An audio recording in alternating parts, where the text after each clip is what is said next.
নমস্কাৰ অসমবাসী ৰাইজ, মোৰ আজি অন্য এটা ভিডিঅ'লৈ আপোনালোকক স্বাগতম জনালোঁ।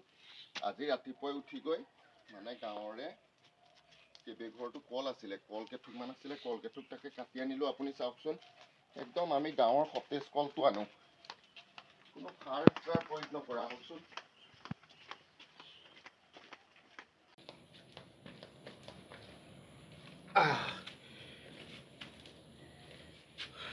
কিছু ভাগৰ লাগে বাৰু, কলটো ভাৰী আছে। আপোনাৰ এইটো 40-45 কেজিৰ ভিতৰত হ'ব। একদম ধুনীয়া পৰিণত কল। আমি যিটো কল ধৰি লওক গছতে এটা দুটা পকিয়ে চৰাই খাইছে, তেনেকুৱা কলবোৰ আমি কিনি আনি ঘৰত থৈ দিয়াৰ পিছতে 2-3 দিনত পকে। আমাৰ কলবোৰৰ কোনো ঔষধ ব্যৱহাৰ নহয়।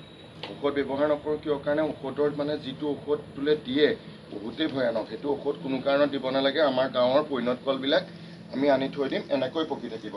এতিয়া চাওকচোন, আমাৰ কিমানবোৰ কল গাঁৱৰ পৰা আহি থাকে পৰিণত কল। বজাৰত মই যিবোৰ কল উলিয়াওঁ,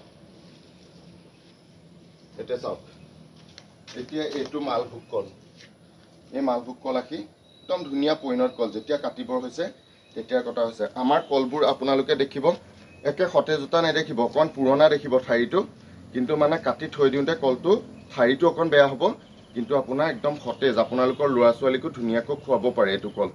এইটো এনেকুৱা ঔষধ নিদিয়া কল খুৱাব। আজিকালি বহুতেই ভয়ানক কেমিকেল ওলাইছে, তেনেকুৱা ঔষধ দিয়া কেমিকেল বজাৰৰ পৰা আনি ল'ৰা ছোৱালীক খুৱাই জীৱনটো একদম বেয়া নকৰিব। বহুতেই ভয়ানক, মোৰ ভয়ে লাগে সেয়া কলৰ ঔষধ দেখিলে। বহুত ওলাইছে বজাৰত, নকৰিব।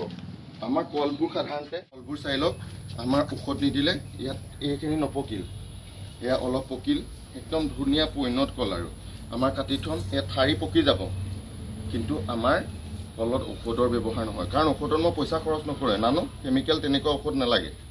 মানুহৰ জীৱন ধ্বংস কৰে ঔষধ নালাগে। এইবিলাক কল আমাৰ নিজৰে পকি আছে, এইবিলাক পকি আছে, এইবিলাক পকি আছে, এইবিলাক বহুত কল আমি এনেকৈ আনি পকাই ধুনীয়াকৈ আমাৰ গাঁৱৰ কলবিলাক, গাঁৱৰ যিমান উৎপাদন কৰিছে ৰাইজে খবৰ দিয়ে যে কলথোক হৈ আছে, আনোগৈ। আনি পেলাই গাঁৱৰ মানুহেও 2 টকা পায়, ময়ো আনি পেলাই ধুনীয়াকৈ বিনা ঔষধত আপোনালোকৰ ধুনীয়াকৈ পকাই আপোনালোকৰ আগলৈ বজাৰত মই উলিয়াওঁ।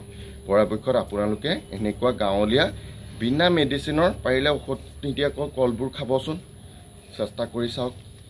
ধন্যবাদ।